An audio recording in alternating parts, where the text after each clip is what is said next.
Hello, everybody. Michael DeVersa here again, and today I've got Melisa Perez with me, Executive Assistant at Diaz Group.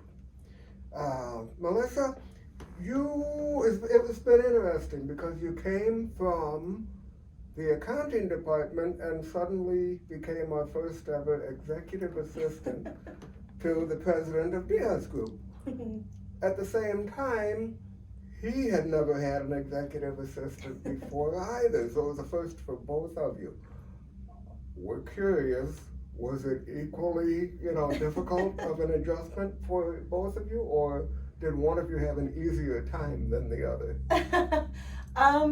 It's funny, Michael, because in a way I've always been an executive assistant. I've worked with my father in his small business since I can remember.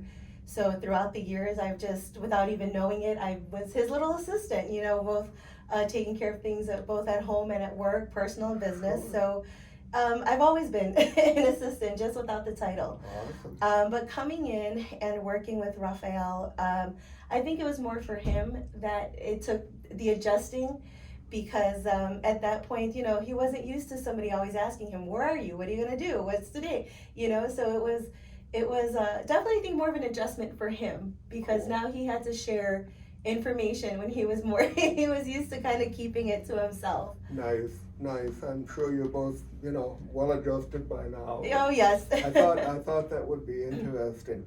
Tell me, a while ago on social media, you posted a photo of this dog, and it's a large, dark, short-haired pooch, but with this most beautiful smile that I Yeah. can imagine. Tell us about the dog. Is he a brute? Is he a baby? He, What is this? he's a bit of both, to be honest. He's a bit of both. He's my 5-year-old American bully, and we've had him since he was a pup. And I mean, like I said, he's a bit of both. As a bully, he will bulldoze through anything that he wants. So if it's the cuddles and the scratches, then he will force his way onto a lap or in between, some legs or underneath.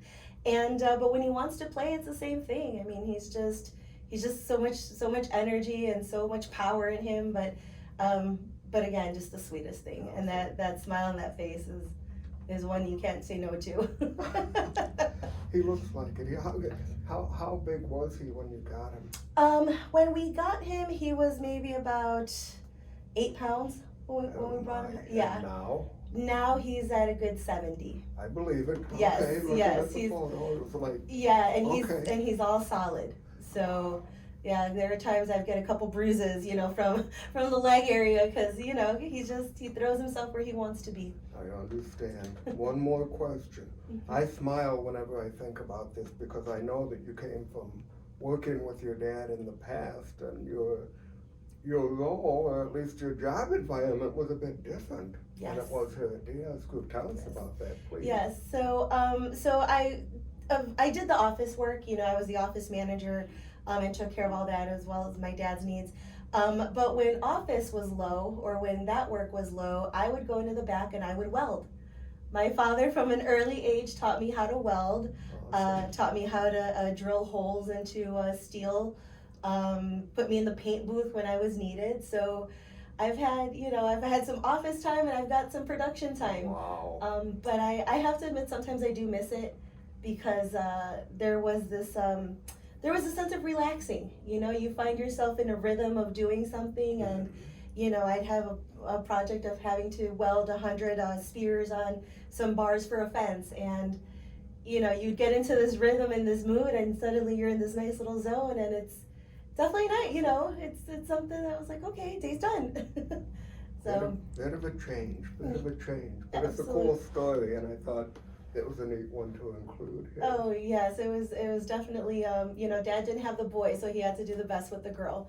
I'm sure he did fine. Oh, I'm yes. sure he did fine. Melissa, thank you so much for spending some time with Thank us you. here today. Thank you for Ladies having me. and gentlemen, Melisa Perez.